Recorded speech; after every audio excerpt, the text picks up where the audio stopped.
আমার গলার অবস্থা খুব খারাপ, কারণ আমার ঠান্ডা লেগে গিয়েছিল, তো গলা থেকে আওয়াজ বেরোচ্ছে না সেরকম হচ্ছে। আর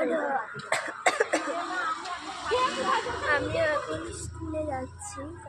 পরীক্ষা টরীক্ষা দেওয়ার পর ম্যামেদের কী যে হলো, ম্যামরা বলছে যে স্কুল যেতে হবে, খুব বিশেষ গুরুত্বপূর্ণ জিনিস আছে।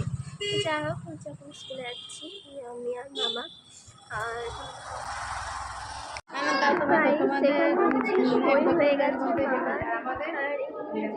ইলেভেনের সই এতদিন হয়নি, তো এখন হচ্ছে। আমি 11 ক্লাসে ভর্তি হতে এখানে হচ্ছে 11